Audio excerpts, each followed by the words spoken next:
Hello everyone, welcome back to 6 p.m. Crypto News, and thank you once again for joining me. Let's start today in Malta, the world's most friendliest crypto jurisdiction. Malta, a little-known island country positioned in between Sicily and the North African coast in the central Mediterranean, moved to embrace Bitcoin and blockchain in May last year. A national strategy for the first draft was approved. Today, an exclusive report from CCN indicated that the country is now looking to further progress. It stands as a crypto-friendly jurisdiction with a move to pass 3 crypto-friendly bills.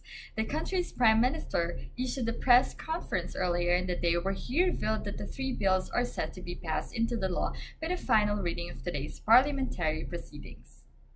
The 3 bills consist of the Malta Digital Innovation Authority Bill, the Technology Arrangement and Services Bill, and the Virtual Financial Assets Bill. All 3 bills will focus on cryptocurrency companies. For instance, the Malta Digital Innovation Authority Bill will deal with the regulation of blockchain and crypto industry. The technology arrangements and services will serve to give exchanges guidelines for setting up and registering their companies, while the Virtual Financial Assets Bill will focus on ICOs and their regulatory aspects. Moving on to some very big news from Cardano. Cardano have recently uploaded a full report which discusses a conversation between Charles Hoskinson and a number of Google officials at their office in London. This came about as a result of an invitation from Google to Hoskinson to come to the Google UK HQ to talk about how Cardano and Google could potentially work together to mutually benefit each other's operations. As a tech giant, it is very likely that Google are going to tap into blockchain technology. Naturally, the blockchain will only better Google's progression. The blockchain is something they cannot avoid. With projects such as Android and Google Pay becoming ever popular, Google also have a responsibility to explore cryptocurrency as a payment option. Indeed, Cardano is something that we could very well see integrated into Google systems one day. In terms of adoption, it is great to see a giant like Google recognize Cardano and publicly express some sort of interest in the project.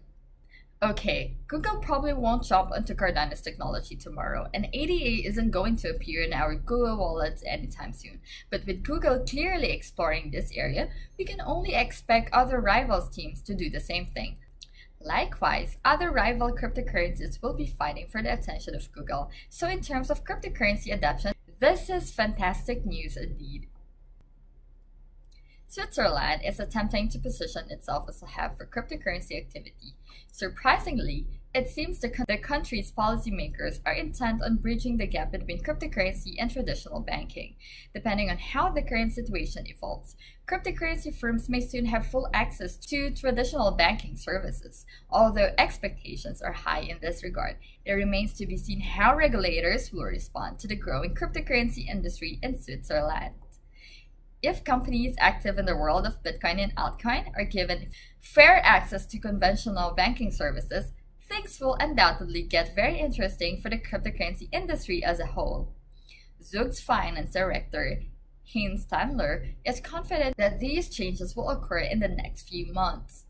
Depending on how the situation evolves, other countries may follow Switzerland's lead in this regard. If other companies decide to introduce more access to financial services for cryptocurrency firms, one of the problems holding back mass Bitcoin adoption could be solved in the process. The world's biggest crypto exchange, Binance, handling $1.5 billion in trading volumes during the past 24 hours, experienced some trading irregularities yesterday at around 9:30 p.m. London time from a number of API users. A little-known coin, Syscoin, saw its price spike to 96 BTC for 1 Sys.